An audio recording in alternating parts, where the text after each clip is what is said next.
katika yale tunayoenenda nayo. Lakini tunapoenda kinyume namna hiyo, Mungu apendezwi na sisi. Daudi alikuwa mfalme wa Israeli. Daudi alikuwa mfalme wa Israeli. Kuna wakati Mungu alimwambia amjengee madhabahu, atafute kiwanja amjengee madhabahu. Akamwendea tajiri mmoja alikuwa anaitwa Arauna katika ufalme wake. Huyo tajiri alikuwa na mashamba makubwa, alafu mashamba yake ni mazuri, ardhi nzuri. Daudi akaona sehemu nzuri ya kumjengea Mungu madhabahu ya kutolea sadaka ni kwenye maeneo yale ambayo anamiliki Arauna. Akamwendea Arauna, akamwambia, Arauna, nataka unipe kiwanja nimjengee Mungu madhabahu ili niweze kumtolea sadaka, maana ameniambia hivyo.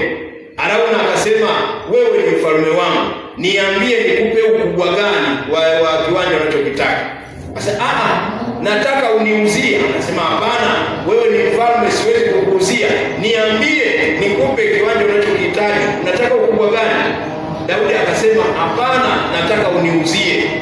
Ni lazima nimtumikie Mungu kwa mali zangu. Mfalme ujio ni mfalme wa nchi, rais wa nchi, aje kwangu mimi atake kiwanja hapa, anataka nimuuzie.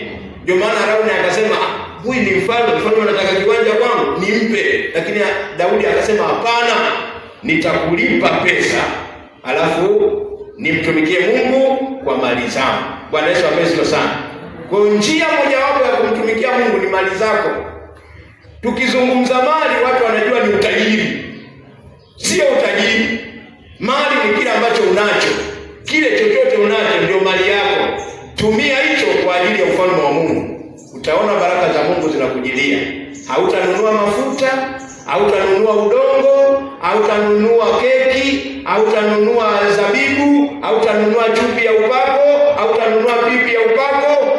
Maana hivi vyote vipo, vinaitwa hivyo. Lakini kumbe tatizo ni mimi nimeshindwa kujiungamanisha na Mungu na kufuata kile ambacho Mungu anataka nikifanye, ila nataka yeye anifanyie, mimi nisifanye anachotaka kufanya.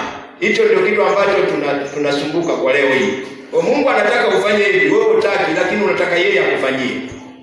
Matokeo yake ndio wanakuwepo watu wanaotaka fedha.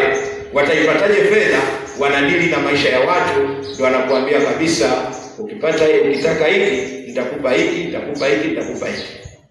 Na wewe unatoa fedha, unaenda kuchukua kile. Kwa hiyo unachokiamini ni kile ulichopewa, sio Mungu tena. Utaamini yale mafuta, sio Mungu tena. Utaamini yale maji, sio Mungu. Utaamini udongo, sio Mungu. Utaamini keki, sio Mungu, kwa sababu ulikula keki. Yaani bila keki Mungu hafanyi chochote. Bila maji Mungu hafanyi kitu. Bila udongo hapana. Mungu yule tunayemtumikia sisi, yeye